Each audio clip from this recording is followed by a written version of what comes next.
Hi everyone, this is Bhargavi Prakash. हम साथ में पढ़ रहे थे फिजिक्स में हम पहुंच गए थे इलेक्ट्रिक फ्लक्स के ऊपर। और इलेक्ट्रिक फ्लक्स में हमने एक बहुत ही इंपॉर्टेंट थ्योरम पढ़ी थी जिसका नाम था गॉस थ्योरम। गॉस थ्योरम का हमने प्रूव किया, फिर कुछ इंपॉर्टेंट पॉइंट्स पढ़े और कल हमने जो टॉपिक पढ़ा था वो क्या था, वेरिफिकेशन ऑफ गॉस थ्योरम। तो वेरिफिकेशन ऑफ गॉस थ्योरम जो था उससे हमें क्या पता लगा था कि अगर कोई सिलेंडर है या कोई भी क्लोज्ड बॉडी है, अगर उसके अंदर चार्ज एग्जिस्ट ही नहीं करता तो उसकी जो फ्लक्स आएगी वो क्या आएगी, जीरो आएगी। क्योंकि हमारा फ्लक्स किस पे डिपेंड करता है, चार्ज पे और परमिटिविटी पे। फ्लक्स का फॉर्मूला Q/ε0 था। Q अगर जीरो कर देंगे तो फ्लक्स भी जीरो आएगी। और यहाँ से हमने वेरीफाई किया था किसे, गॉस थ्योरम को। आज का जो हमारा टॉपिक है वो वेरिफिकेशन ऑफ गॉस थ्योरम से काफी मिलता जुलता है। अगर आपने वो वीडियो देख रखी है तो ये 5 मिनट का काम भी नहीं है। तो आइए आज हम शुरू करते हैं हमारा आज का टॉपिक जिसका नाम है एप्लीकेशन ऑफ गॉस थ्योरम। अब एप्लीकेशन ऑफ गॉस थ्योरम का मतलब क्या है कि जो हमने गॉस थ्योरम पढ़ ली, उसे वेरीफाई कर लिया, उसका प्रूफ भी ले लिया, उसे हमने क्या करना है, अप्लाई करना है। एप्लीकेशन का सिंपल सा मीनिंग क्या होता है, अप्लाई करना। किस चीज में अप्लाई करेंगे, हमें फील्ड निकालनी है, किसके लिए, infinitely long straight charge wire. अब ये जो हमारे पास क्वेश्चन में दिया हुआ है या जो टॉपिक है, इसमें हमें क्या निकालना है, फील्ड निकालनी है। किसके ऊपर निकालनी है, लॉन्ग स्ट्रेट चार्ज वायर के ऊपर। क्या यूज करके, गॉस थ्योरम को यूज करके। तो आइए शुरू करते हैं। क्या दिया हुआ है सबसे पहले, infinitely long straight charge wire. तो सबसे पहले इनफिनिटली लॉन्ग वायर ले लेते हैं। अब इनफिनिटली लॉन्ग है, इसका मतलब क्या है कि इसकी जो लेंथ है वो फिक्स्ड नहीं है। ये इस डायरेक्शन में भी एक्सटेंड होती रहेगी और इस डायरेक्शन में भी एक्सटेंड होती रहेगी। तो हम क्या करेंगे, हम इसका एक छोटा पार्ट कंसिडर कर लेंगे। मान लो मैंने इसे यहाँ से यहाँ तक ले लिया और मैंने मान लिया कि मैंने इनफिनिटली लॉन्ग में से लेंथ L बाहर निकाल ली। क्या किया मैंने, मेरे पास एक वायर दी हुई थी जो क्या थी, इनफिनिटली लॉन्ग थी। अब इनफिनिटली लॉन्ग वायर पे अगर हम कोई भी सॉल्व करने की कोशिश करें या उस पर कुछ अप्लाई करने की कोशिश करें, वो क्या होगा, टफ होगा। तो हमने क्या किया है, छोटा पोर्शन अपनी वायर का कंसिडर कर लिया। और क्या दिया हुआ है कि वायर कैसी है, चार्ज है। चार्ज का मतलब क्या है, इसके ऊपर चार्ज डिस्ट्रीब्यूटेड है। अब अगर ये डायग्राम देख के आपको कुछ याद आ रहा है तो बहुत अच्छी बात है, नहीं आ रहा तो मैं याद करा देती हूँ। ऐसा डायग्राम हमने कहाँ पढ़ा था, कुछ याद है, ऐसा कुछ पढ़ा था हमने, कंटिन्यूअस चार्ज डिस्ट्रीब्यूशन में। इसके भी 3 पार्ट थे। क्या था, एक कंटिन्यूअस चार्ज डिस्ट्रीब्यूशन था, किसकी वजह से, वायर की वजह से था, यानी कि किसी लेंथ के अलोंग। फिर हमने पढ़ा था सरफेस के लिए और फिर वॉल्यूम के लिए पढ़ा था। तो जो हमारा लाइन वाला था उसका हमारा फॉर्मूला क्या आया था, lambda is equal to Q/L। यही हमने पढ़ा था, किसमें पढ़ा था, कंटिन्यूअस चार्ज डिस्ट्रीब्यूशन में। अगर याद नहीं आ रहा है तो लिंक डिस्क्रिप्शन में है, उसे एक बार देख लो वीडियो, वरना ये टॉपिक समझ नहीं आएगा। अभी लैम्डा क्या था हमारा, चार्ज डेंसिटी थी। चार्ज डेंसिटी किसके ऊपर, किसी भी लाइन के ऊपर। ये लाइन ऐसी भी हो सकती थी, इसके ऊपर भी क्या होगा, यूनिफॉर्मली चार्ज डिस्ट्रीब्यूटेड था। और इन दोनों का जो हम लीनियर चार्ज डेंसिटी जिसे बोलते हैं, क्या बोलते हैं, लीनियर चार्ज डेंसिटी, उसका जो फॉर्मूला है वो क्या है, Q/L है। तो ये जो हमारा टॉपिक है इसमें ये वाला कंसेप्ट यूज होगा। तो इसकी वीडियो देख लीजिए या फिर यहाँ से याद आ गया तो बहुत अच्छी बात है। अब हमें आगे क्या करना है, मैंने इंपॉर्टेंट पॉइंट्स कराए थे और कहा था आराम से बैठ के सुन लो, ये काम आएंगे। उस पर मैंने क्या बताया था, एक वर्ड था गॉसियन सरफेस। कल भी बताया है मैंने वीडियो में। गॉसियन सरफेस क्या था, मैंने एग्जांपल दिया था, एक लाइन थी, इसके ना बाहर चार्ज पड़ा हुआ था। तो मैंने आपको बताया था जो वायर होती है वो बेसिकली किस फॉर्म में होती है, सिलेंड्रिकल फॉर्म में होती है। और क्योंकि इसका चार्ज बाहर पड़ा है और गॉस थ्योरम एप्लीकेबल है किसके लिए,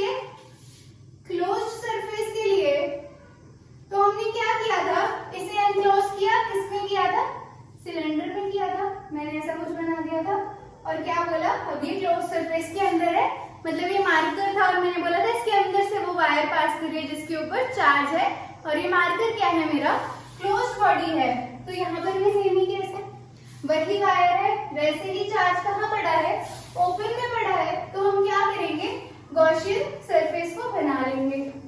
आ रहे हैं सारे टॉपिक समझ में। ये बना लिया मैंने अपना सिलेंडर, कितनी लेंथ का, L लेंथ का,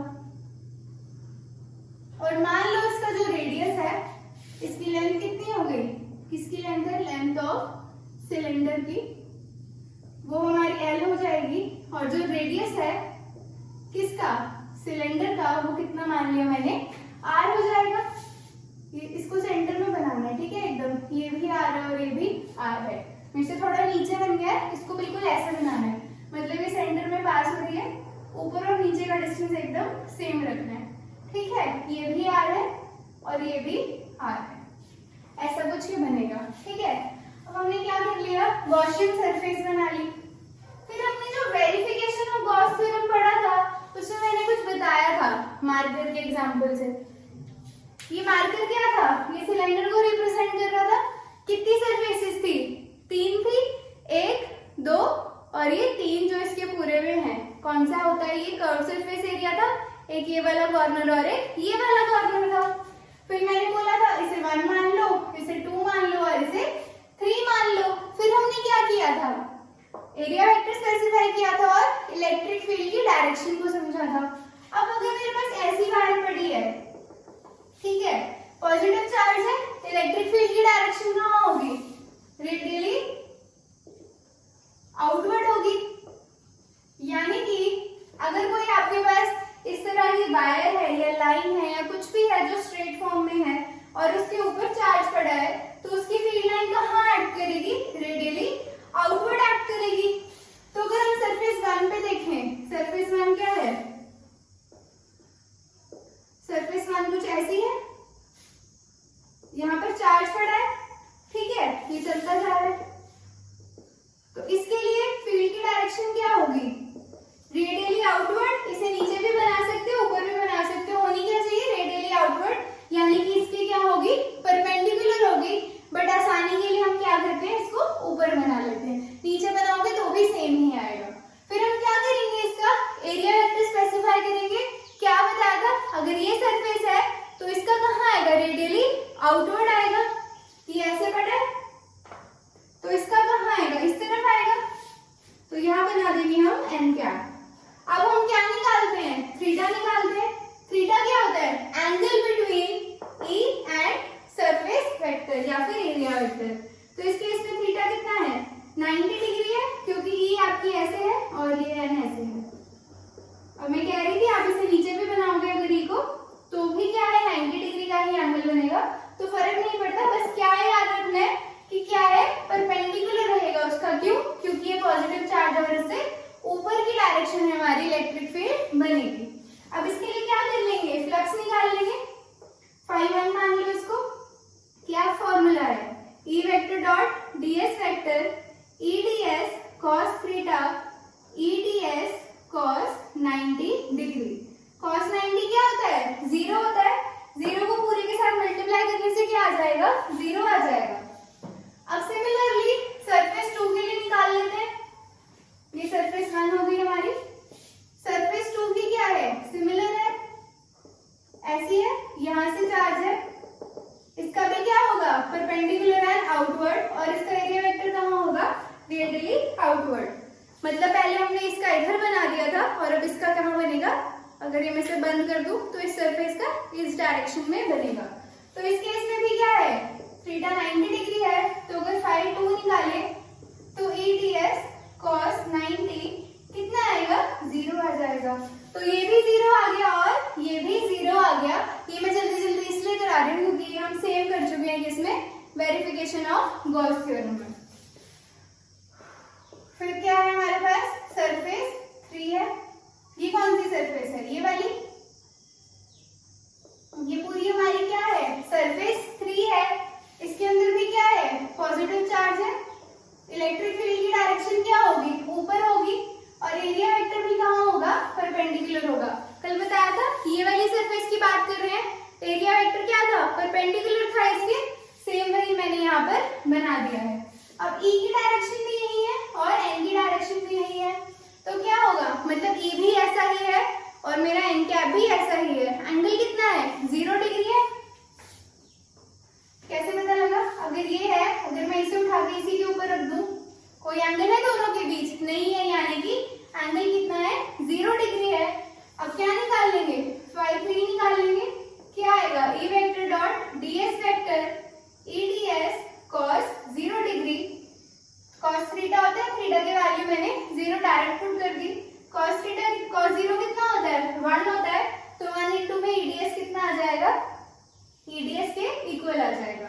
तो ये हमने निकाल लिया, क्या, फाई 1 निकाल लिया, फाई 2 निकाल लिया और फाई 3 भी निकाल लिया। अब हमने क्या किया था, पहले टोटल फ्लक्स निकाली थी, तो इस केस में भी क्या करेंगे, टोटल फ्लक्स निकाल लेंगे।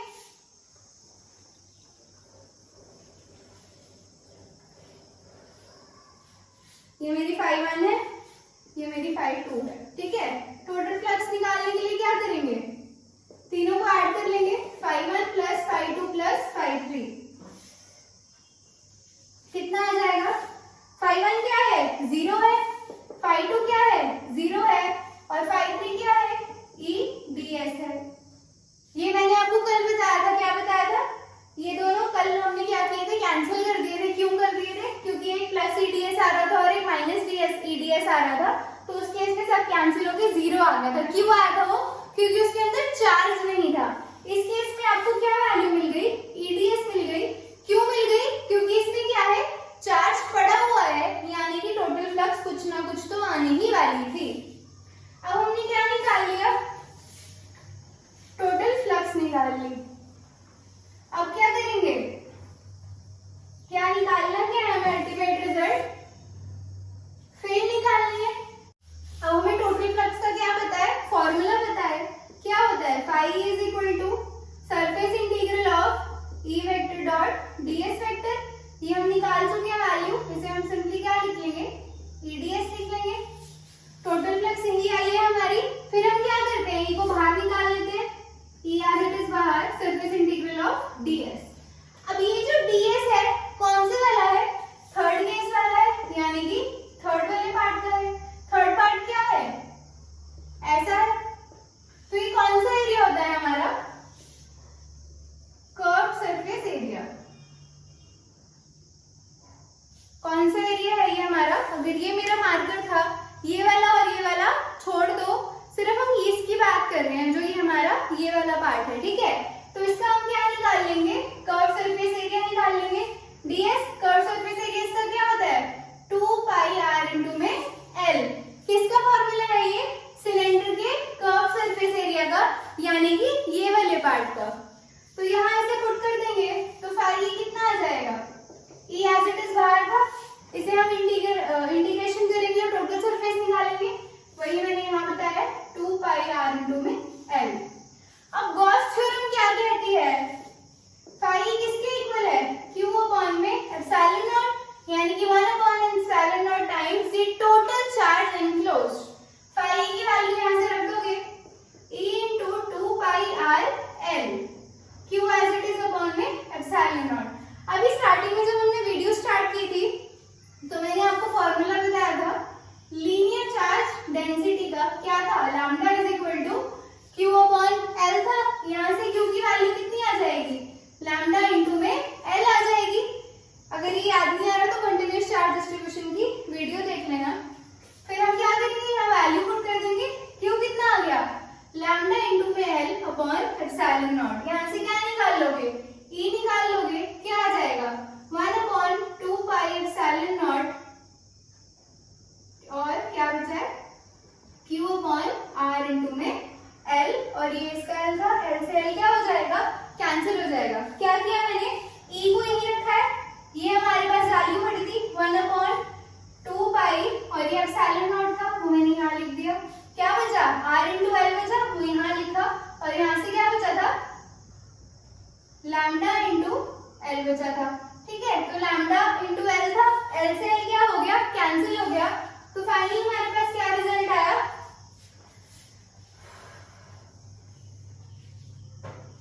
ई कितना आ गया हमारे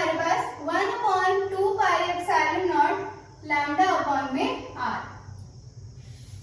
और यही होता है हमारा किसका formula, field due to an infinitely long straight charge wire. ये है हमारा फाइनल रिजल्ट। इससे हमें क्या पता लगता है कि हमारी जो फील्ड इंटेंसिटी है वो क्या है, इनवर्सली प्रोपोर्शनल है किसके, आर के। आर क्या है हमारा, रेडियस है सिलेंडर का, यानी कि ये वाला डिस्टेंस। तो किस पे डिपेंड कर रहा है, ये वाले डिस्टेंस पे या फिर रेडियस ऑफ सिलेंडर की क्या है, इनवर्सली प्रोपोर्शनल। इनवर्सली प्रोपोर्शनल का मतलब इसे बढ़ाओगे तो ये कम होगा, अगर इसे इंक्रीज करोगे तो ये डिक्रीज होगा एंड वाइस वर्सा। तो फिर से रिवाइज कर लेते हैं हमने क्या किया अपनी डेरिवेशन में। हमने क्या किया, हमने एक लॉन्ग वायर कंसिडर की, उसमें से हमने क्या कर लिया, एक छोटा पीस उसमें से तोड़ लिया। अब छोटा पीस तोड़ने से क्या हुआ, हमें किस तरह का चार्ज मिला, कंटिन्यूअस चार्ज डिस्ट्रीब्यूशन मिला। उसकी हमें क्या पता थी, लीनियर चार्ज डेंसिटी पता थी। हमने ये वाला फैक्ट यूज करना था। उसके बाद हमने क्या देखा कि ये तो ओपन सरफेस है, क्यों, क्योंकि ऐसे एक वायर थी, इसके ऊपर भी चार्ज था और नीचे भी चार्ज था। हमें क्या करना था, गॉसियन सरफेस बनानी पड़ी, क्यों, क्योंकि गॉस थ्योरम किस पे अप्लाई होती है, क्लोज्ड बॉडी पे। तो हमने इसे एनक्लोज कर दिया है सिलेंडर के अंदर, क्यों, क्योंकि एक वायर बेसिकली किसकी शेप में होती है, एक सिलेंडर की शेप में होती है। ये करने के बाद हमने क्या किया, इसकी तीन सरफेसेस को अलग अलग देख लिया, ये पहली, ये दूसरी और ये तीसरी थी। फिर हमने क्या किया, फ्लक्स निकाला। इस केस में ई और एन का डायरेक्शन क्या था, परपेंडिकुलर था, थीटा 90 था, तो फ्लक्स कितनी आ गई, 0 आ गई। इसमें भी सेम, और इस केस में हमारे पास फ्लक्स निकल कर आ गई थी ई इंटू में ds। फिर हमने क्या किया, फ्लक्स का फॉर्मूला लगाया, surface integral of E dot ds। ये हमारे पास पड़ी थी टोटल फ्लक्स, हमने एज इट इज लिख दी। ई को हमने बाहर निकाला, ds का सरफेस इंटीग्रल निकाला। सरफेस कौन सी थी, ये वाली थी। ये कौन सी होती है, कर्व सरफेस होती है। इसका एरिया कितना होता है, 2 पाई r इंटू में l होता है। तो हमने 2 पाई r यहाँ पे पुट किया, तो हमारे पास सॉल्व करने से क्या आया, फाइनल आंसर हमारे पास ये आ गया, 1/2 pi epsilon not lambda divided by r। तो इससे हमें क्या पता लगा कि जो इलेक्ट्रिक फील्ड इंटेंसिटी है या फिर जो फील्ड है, किसकी वजह से, infinitely long straight charge wire की वजह से, वो क्या है, इनवर्सली प्रोपोर्शनल है, किसके है, आर के। तो थैंक यू सो मच यार ये वीडियो देखने के लिए। आज एक्चुअली लाइट नहीं है, बिना पंखे के आपको पढ़ा रही हूँ, क्योंकि पंखा चलाओ तो आवाज आती है। जैसे मैं मेहनत कर रही हूँ वैसे आप भी मेहनत कीजिए। चैनल को लाइक शेयर और सब्सक्राइब कर देना। Thank you so much.